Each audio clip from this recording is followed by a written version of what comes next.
अल्हम्दुलिल्लाहि रब्बिल आलमीन वलाकिबतु लिल मुत्तकीन वस्सलातु वस्सलामु अला रसूलिहि मुहम्मदिन व आलिहि व अस्हाबिहि अजमईन रहमतिका या अरहमर औज़ु बिल्लाहि मिनश शैतानिर रजीम बिस्मिल्लाहिर रहमानिर रहीम अक़ीमुस सलात सदक़ल्लाहु अज़ीम व सदक़ल्लाहु नबियुल करीम व नज़र इला मिनश शाहिदीन व शाकिरीन वल्हम्दुलिल्लाहि रब्बिल आलमीन। आइए सबसे पहले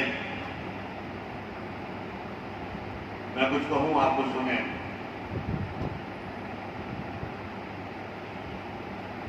हम सब मिलकर गुसाक़ाए नेमत साहिदारे मदीना रात कल्बोसीना इमामुल अंबिया मुस्तफ़ा जाने रहमत जिनके सत्य सुफैल हमारी जिंदगी है, सुकून और इत्मीनान है, हमारे पास ईमान है। उनकी बारगाह में बावादे बुलंदों में पाक पड़े। अल्लाहुम्मा सल्ली अला सय्यिदना शफीअना हबीबना मौलाना मुहम्मद बारिक वसल्लिम सल्लल्लाहु अलैहि वसल्लम। हाज़िर महफिल, ये अल्लाह तबारक व तआला का शुक्र है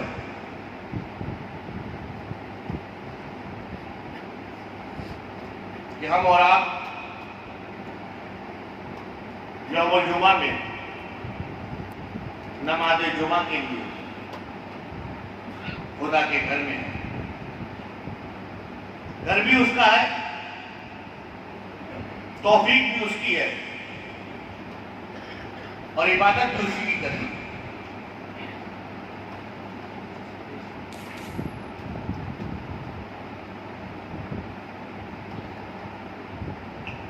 कोई भी आदमी होता है, मजदूर होता है, लेबर होता है,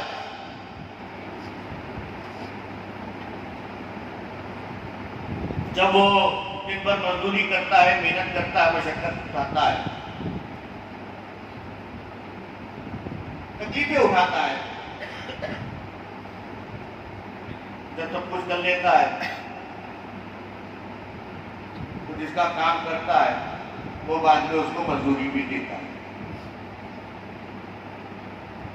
कि जैसा काम करने वाला, जैसी मेहनत करने वाला, जितना टैलेंट वाला, जितना तजुर्बेकार, जैसा होता है, जो सेठ होता है उसको उतना देता है। हर आदमी को उसके टैलेंट के हिसाब से, उसकी मेहनत के हिसाब से देने वाला उजरत देता है। उसको उसकी लेबरी मिलती है, मजदूरी मिलती है। हम भी आए हैं अपने घरों को छोड़ के अल्लाह के घर में, और यकीन के साथ कि मौला ये पेशानी किसी और के आगे नहीं झुकती, झुकती है तो तेरे आगे झुकती है। ए अल्लाह, हम इबादत करते हैं तो मौला तेरी इबादत करते हैं। हम यहाँ नमाज अदा करेंगे और इंशाअल्लाह ताला जब इबादत कर लेंगे, सज्जे कर लेंगे, उसका जिक्र कर लेंगे, तो फिर अपने दोनों हाथों को उठा के फिर मजदूर अपनी मजदूरी मांगेंगे। तो जैसी हमारी इबादत, फिर मजदूरों को मजदूरी भी वैसी मिल जाएगी। अब एक बात आप और,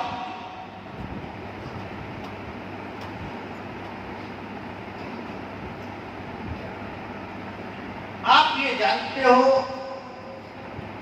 कि जैसा काम करने वाला होता है उसको वैसी मजदूरी मिलती है। मिसाल के तौर पे कोई इंसान 2 घंटा लेबरी कर रहा है तो उसे अगर जब मैंने ताना देना होगा, मजदूरी देनी होगी, तो कितने घंटे की होगी? 2 घंटे। कोई 4 घंटा कर रहा है तो 4 घंटे की होगी। कोई 8 घंटा करता है 8 घंटे की। बहुत से लोग हैं जो बाहर रहते हैं, उन्हें मालूम है ओवर टाइम करना पड़ता है।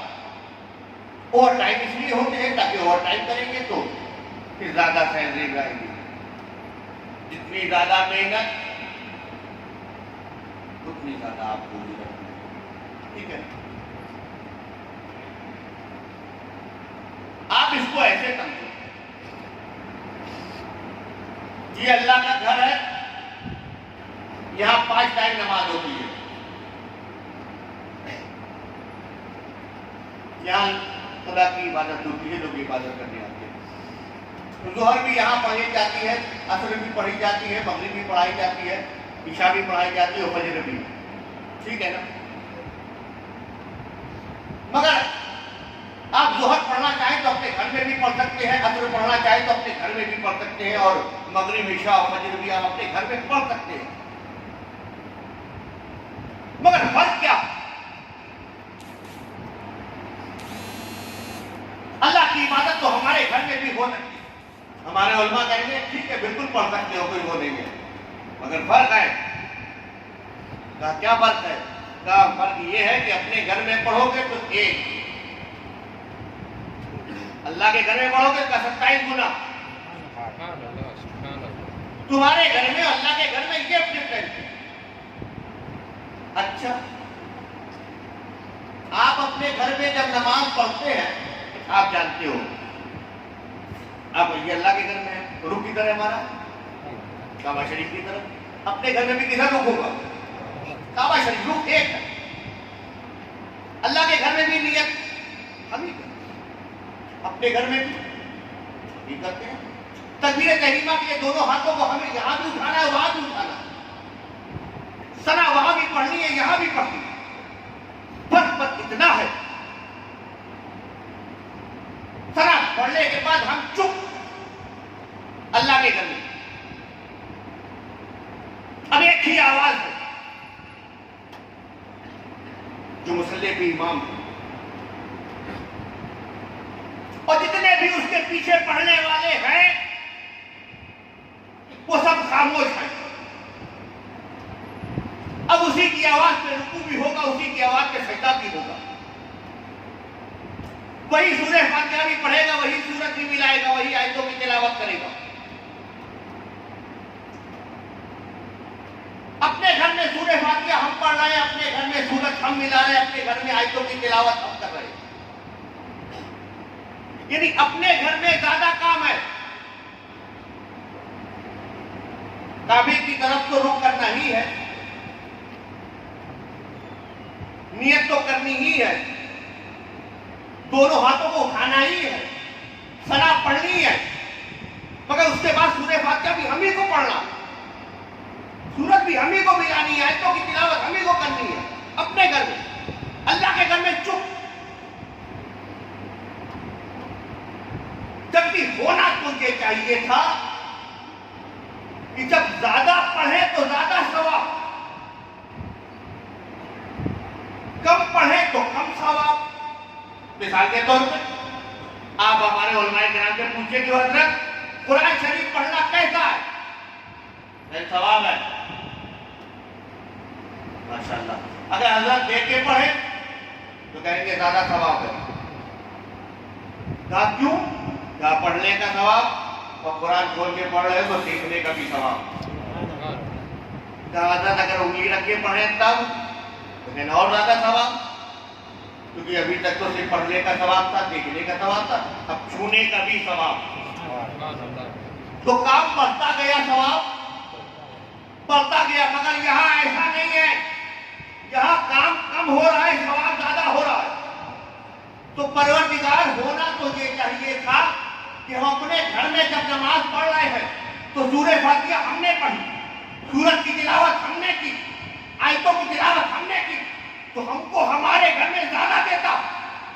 हम जब यहाँ आ रहे हैं, इमाम के पीछे पढ़ रहे हैं और यहाँ चुप है तो हमें यहाँ कम देता। मगर ऐसा नहीं है, तू पढ़ने का सवाब कम देता है, खामोश रहने का सवाब ज्यादा देता है, तो जवाब मिलता है कि नादान, ये मैं तुझे पढ़ने पढ़ाने का सवाब नहीं, कांधे से कांधा मिलाने का सवाब दे रहा हूं। ये मैं तुझे कांधे से कांधा मिलाने का सवाब दे रहा हूं। मेरे बंदे, इबादत मेरी है, नमाज मेरे लिए है, मगर मुझे वो बंदे ज्यादा अच्छे लगते हैं जो कांधे से कांधा मिला के खड़े, एक साथ खड़े हो जाते, एक साथ मिल जाते। ये तुम्हें खुदा के घर से सबक मिलता है। ये बंदो, तुम खुशनसीब हो कि तुम बाद में आए, मगर तुमसे पहले मैंने अपने महबूब नबी को भेजा। वो अल्लाह का नबी आया, 12 रबी अव्वल है, इसी माह में वो तारीख जिसे हम 12 रबी अव्वल कहते हैं, खुदा का महबूब आया। वो मक्का की सरजमीन है, लोगों को ईमान की दावत दी, कलमा को बनाया, अल्लाह वाला बनाया, गैरों के आगे झुकने वालों को खुदा के आगे झुकाया, उन्हें बंदा बनाया।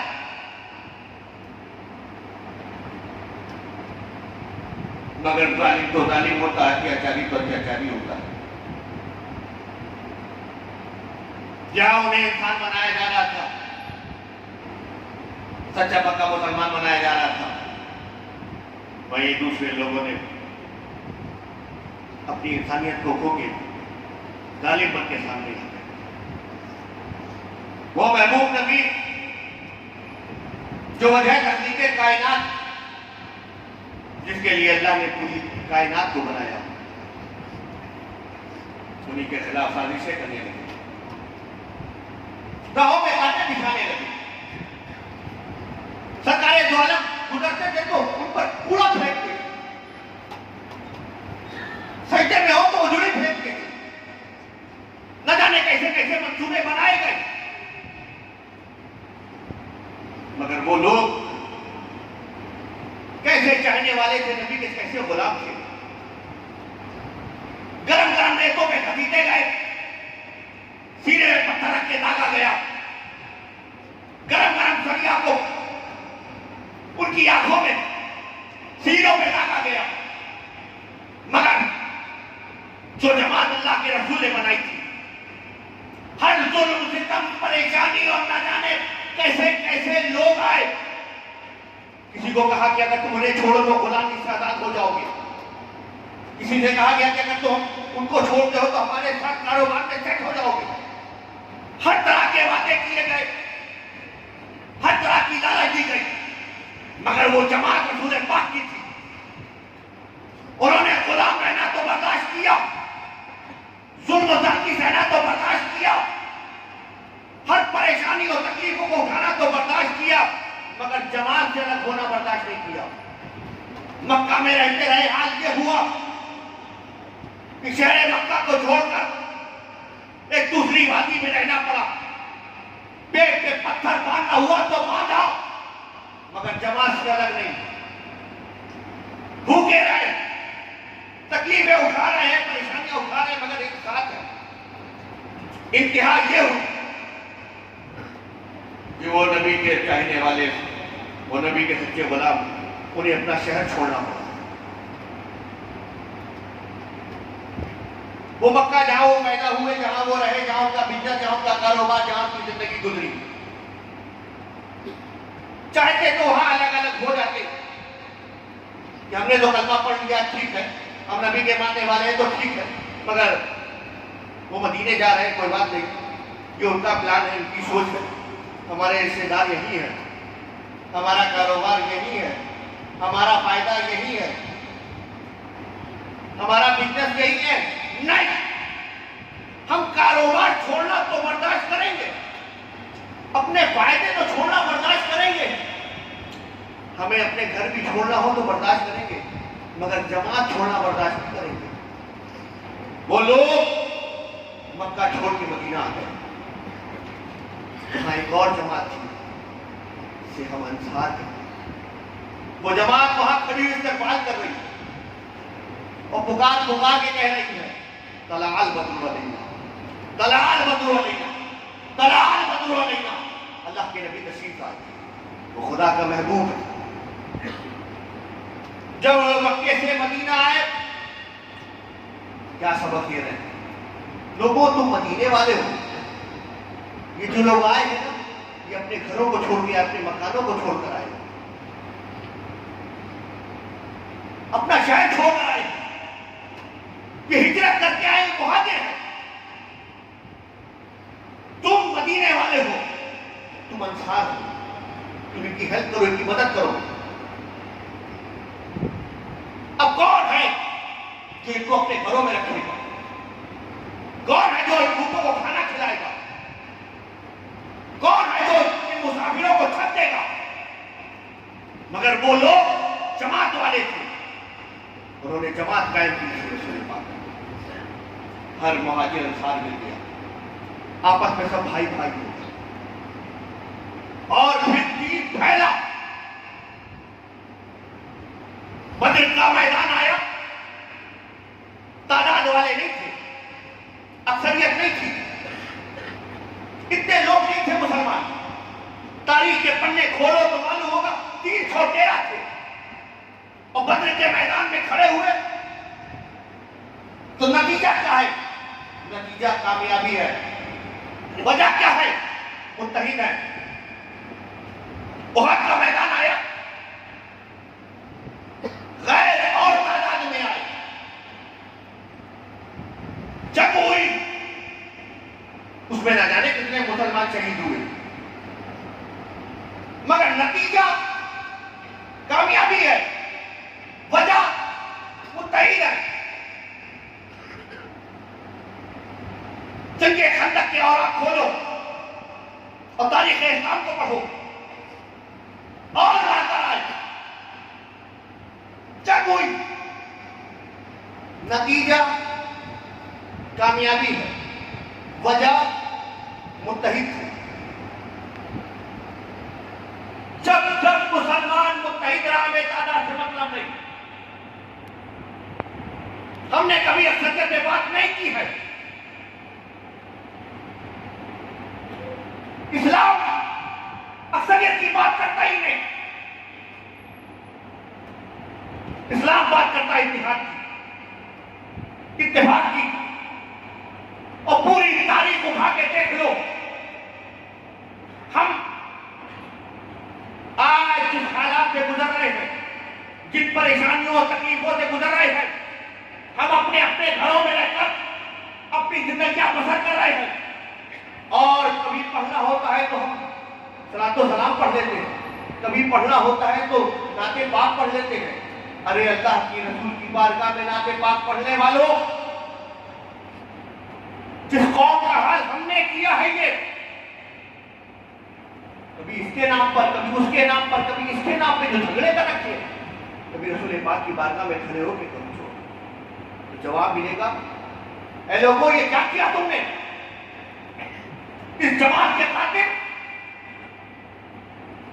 मेरे सहाबियों ने तकलीफें और परेशानियां उठाई, इस जमात के खातिर मैंने अपना शहर मक्का छोड़कर मदीना आ गया, इस जमात के खातिर न जाने कितने मेरे साथी शहीद कर दिए गए।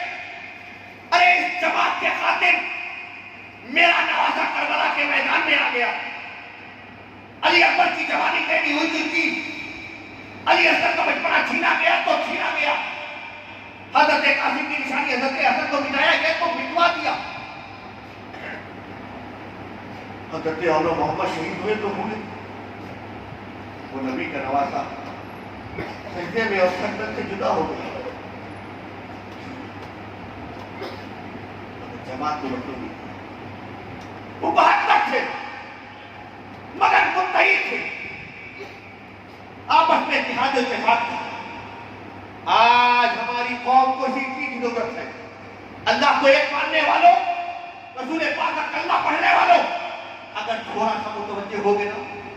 तुम बदे खतरा की तरफ करोगे तो आवाज यही आएगी, है मेरे कलमा पढ़ने वालों को ठीक हो जाए। रुसवाइयां तुम्हारे दरवाजे पर आ चुकी है, तकलीफें तुम्हारे घर में दस्तक दे रही है, परेशानियों ने तुम्हें घेर रखा है। न जाने कैसी कैसी मुस्लिम दुश्मन ताकतें खड़ी हो चुकी है और तुम अभी तक सोए हुए हो। अल्लाह के बंदो, जागो जागो, आपस में इत्तेहाद पैदा करो। और सिर्फ इत्तेहाद ये मस्जिद वाला नहीं, मस्जिद तो सबक देता है तुमको, ये तो लेसन देता हो 5 टाइम। फजर में आके इत्तेहाद सीखो, जोहर में आके इत्तेहाद सीखो, असर में आके इत्तेहाद सीखो, मगरिब में आके इत्तेहाद सीखो, इशा में आके इत्तेहाद सीखो। और कैसा इत्तेहाद? ऐसा इत्तेहाद यहां पर है कि अगर कोई बादशाह भी हो और उसका दरबारी हो, कोई सेठ हो और उसका गेटकीपर हो, अल्लाह का घर है। यहां पे जब आते हैं ना, क्या करना है? नमाज पढ़नी है। एक बॉस है, एक मालिक है, एक सेठ है, एक उसका गेटकीपर है जो उसका दरवाजा खोलता है, इजाजत देता है, तब आता है। तो जब अल्लाह के घर में आता है ना, दोनों आए हुए, फर्क बस इतना है कि मालिक जो है, सेठ जो है, वो बेवजू है, गेटकीपर जो है जो बावजू है। वो अंदर दाखिल हो गया, वो वजू खाने में चला गया, जमात खड़ी है, वो शामिल हो गया। गेटकीपर है जो सिर्फ दरवाजे पे रहता था, और उसका मालिक जो बॉस है जो ऐसी कमरे में रहता था, अपने ऑफिस में रहता था, वजू कर रहा है। इधर इमाम ने कहा अल्लाह अकबर, वो रुकू में चला गया, वो वजू से फारिग हुआ। इधर इमाम खड़ा हुआ, कहा अल्लाह अकबर, क्या के सज्जे में चले गए। वो आया जल्दी से तेजी के साथ, सब पुर हो चुकी थी। आगे गेटकीपर है, दरबारी खड़ा हुआ, वो मालिक उसका बॉस आया और खड़ा हो गया, सज्जे में अल्लाह अकबर कहके सज्जे में चला गया। अब सज्जे की हालत है, ये गेटकीपर है, वो मालिक है, जो गेट पे रहता था आज आगे है, जो अपने ऑफिस में रहता था, मेन रूम में रहता था, वो पीछे है। फर्क इतना है कि ये गेटकीपर का जो पैर है ना, अब उस जगह उस मालिक का सर है।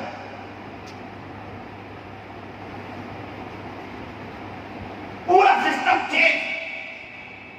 जो गेट पे रहता था, आज पोजीशन उसकी ये है कि उसका पांव है, और जो अपनी बॉस वाली कुर्सी में बैठता था, उसका मालिक, उसका सेठ जो ऑर्डर करता था, अब पोजीशन उसकी ये है कि अब उसका उस जगह सर है। कि यहां मालिक और नौकर का फर्क नहीं है, ये खुदा का घर है। तेरे घर में ऊंच नीच, तेरे घर में अमीर गरीब, तेरे घर में बड़ा छोटा, तेरे घर में मालदार और मुकलिम, मगर खुदा के घर में, अरे खुदा के घर में जब हम आते हैं तो एक ही आवाज आती है कि एक ही सब में खड़े हो गए महमूद हो यार, ना कोई बंदा रहा ना कोई बंदा नवाज। ये अल्लाह का घर है, यहाँ बड़ा छोटा नहीं, यहाँ दर्ज दिया जाता है जो अल्लाह के नबी ने दर्ज दिया था। ऐ लोगों, ये रंग रूप, ये काला घोड़ा नहीं, सब मोमिन ईमान वाले हैं। ऐ लोगों, ये घोड़ा कंपनी में रहते हैं, वो इंग्लैंड में रहते हैं, वो अफ्रीका में रहते हैं, ना सब ईमान वाले हैं। ऐ लोगों, वो अमीर है, वो गरीब है, नहीं, सब ईमान वाले मोमिन है। हर एक कलमे की बुनियाद पर एक, ईमान की बुनियाद पर एक, मुसलमान होने की बुनियाद पर एक। लोगों, ये कंसेप्ट की सोच पैदा करो, ईमान की बुनियाद पर मुख्तलिफ हो जाओ। हम दुनिया के लिए नहीं है, हम ये जिस दुनिया में गुजर रहे हैं मुसाफिर खाने, हमें कब्र में जाना, हश्र में जाना। आपस में मुत्तहिद हो जाओ और इत्तेहाद को कायम करो। मस्जिद से लेकर खुदा के घर से लेकर अपने घर तक हर मामले में मुत्तहिद हो जाओ, जिंदगी के हर मामले में मुत्तहिद हो जाओ। जो जिससे जो मदद हो सकती है आप अपने एक दूसरे के लिए कर सकते हो, करो, मुत्तहिद हो जाओ। एक दूसरे की हेल्प करो, मुत्तहिद हो जाओ। तुम जैसे इबादत में खाने ने खाना खिलाए हो, ऐसे ही दुनिया के लिए भी एक मुत्तहिद हो जाओ। समाजी कामों में मुत्तहिद हो जाओ, जमात के कामों में मुत्तहिद हो जाओ, गांव के कामों में मुत्तहिद हो जाओ, सियासी मैदान हो मुत्तहिद हो जाओ। न जाने कितने आवाजें उठे, मुत्तहिद हो जाओ। तुम्हारी एक आवाज होगी, इंशाअल्लाह ताला जो रुसवाइयां हमारे घरों से रूठ के गई है वापस आएंगी। आज जो जिंदगी हम गुजर रहे हैं, इंशाअल्लाह वो इज्जत फिर वापस आएगी। तो हमको ये काम करना है। क्या करना है? क्या करना है? मुत्तहिद होना है, मुत्तहिद होना है। और ये माह रबी अव्वल है, रसूल पाक की बारगाह में कोई नजराना पेश करना है।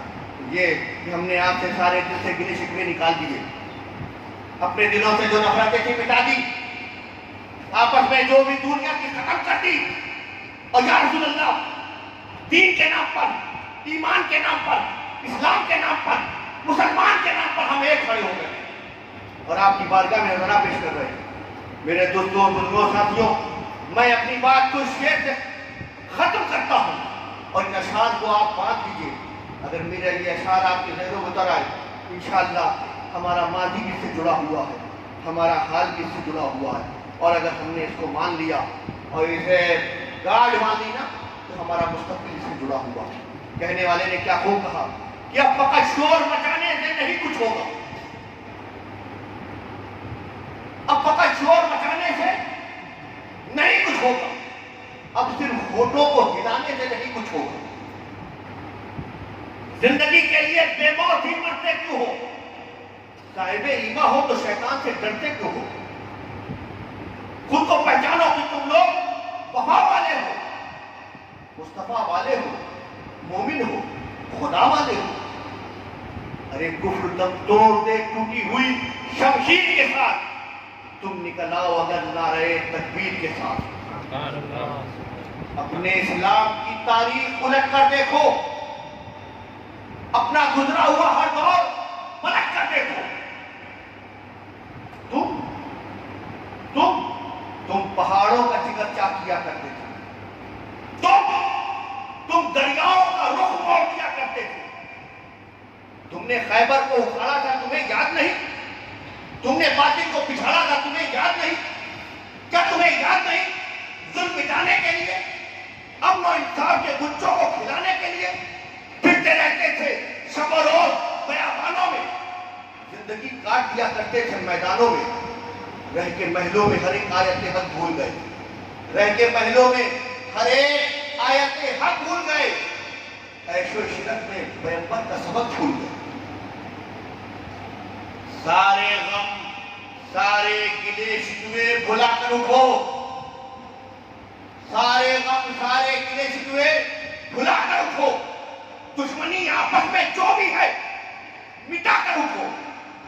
अब अगर एक ना हो पाए तो मिट जाओगे, अब अगर एक ना हो पाए तो मिट जाओगे, अब अगर एक ना हो पाए तो मिट जाओगे। खुश्क पत्तों की तरह तुम भी बिखर जाओगे। अब अगर एक ना हो पाए तो मिट जाओगे, याद रखना। अब अगर एक ना हो पाए तो मिट जाओगे। तुम्हारी दास्तां भी ना होगी दास्तानों में। अब अगर एक ना हो पाए तुम मिट जाओगे, खुश्क पत्तों की तरह तुम भी बिखर जाओगे।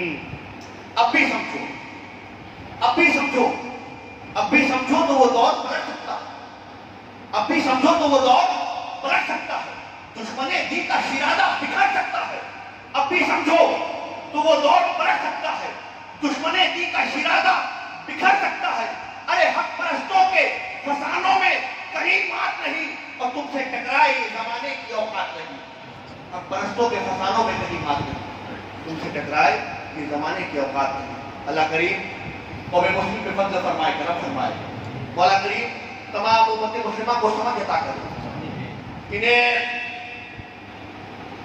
मुस्तकिल शराज बनाए, बुर्दबार बनाए, अगले सदी में रास्ता करे, जमात मौला इत्तेहाद इत्तेफाक पैदा करे, नफरतों को दूर करे, मोहब्बतों को कायम करें।